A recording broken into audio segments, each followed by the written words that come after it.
There is an old saying in the land of the living: a loose tongue can cut the throat deeper than a sharp knife. We often think those who smile with us are happy for us.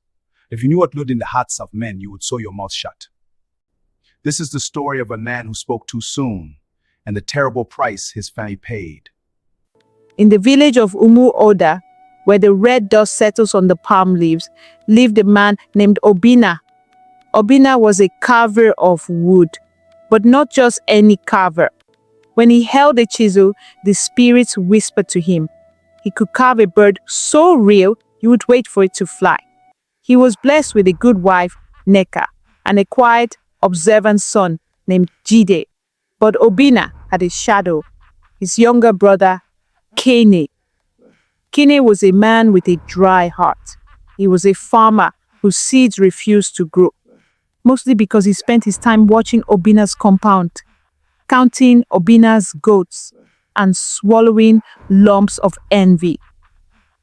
Cain's face was always smiling, but his eyes were like deep wells of cold water.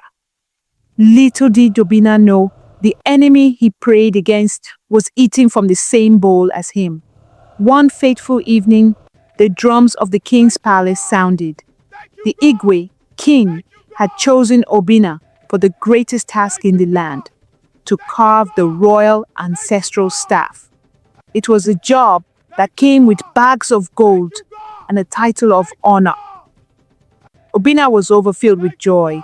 His heart could not hold the good news. He needed to share it. He looked around and saw Chinny. "Brother!"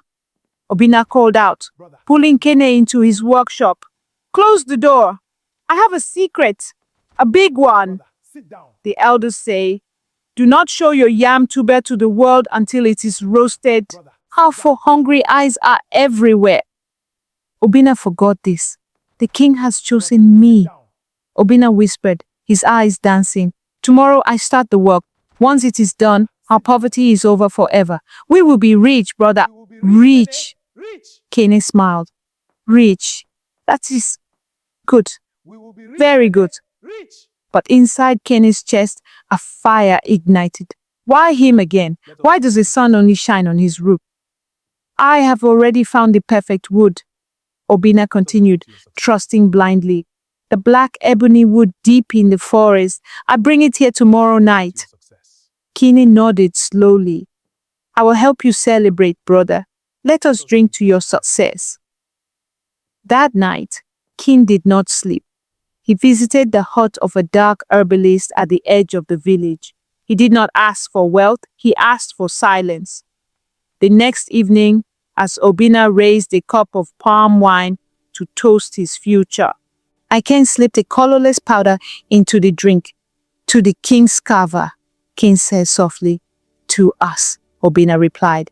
He drank deeply. In the blink of an eye, a destiny was stolen. Before the morning sun rose, Obina was dead. The village wailed. "How can a strong man die just as his star begins to shine?" they asked. Ken cried the loudest. He threw himself on the grave, shouting, "My brother, my twin, who will take care of us now?"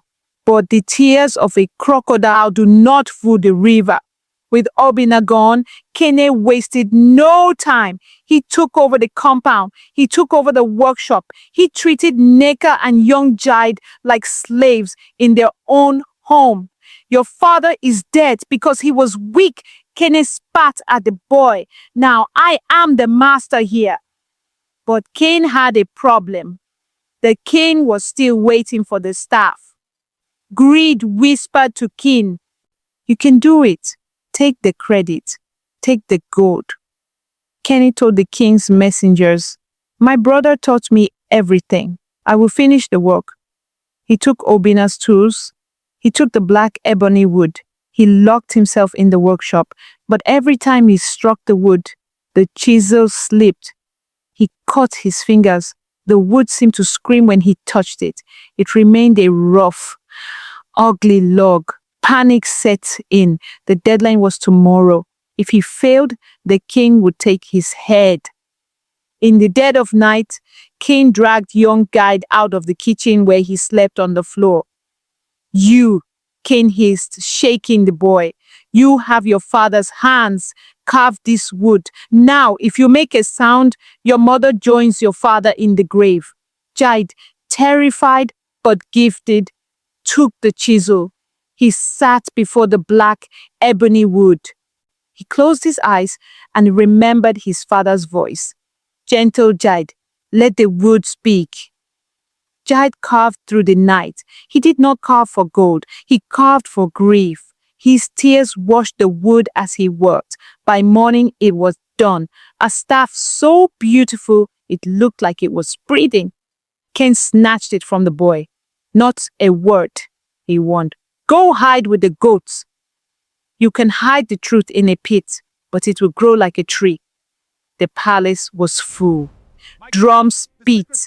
Cain walked in, wearing his late brother's best robes. He held the staff high. Behold, Cain shouted, the work of my hands. The king's eyes widened.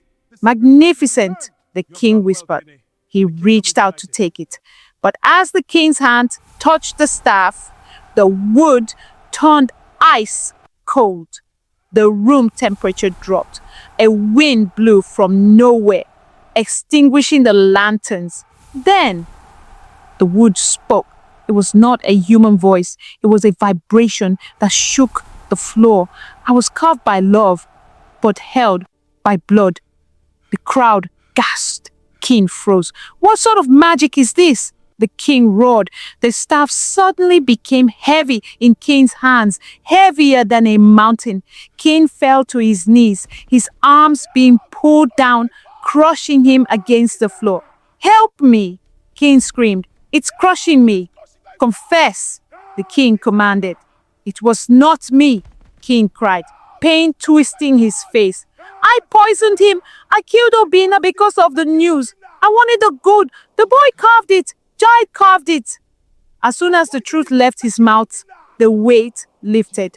The staff rolled away, coming to a stop at the feet of a small boy hiding behind a pillar. Jide stepped into the light. He picked up the staff. In his hands, it glowed with a warm or golden light.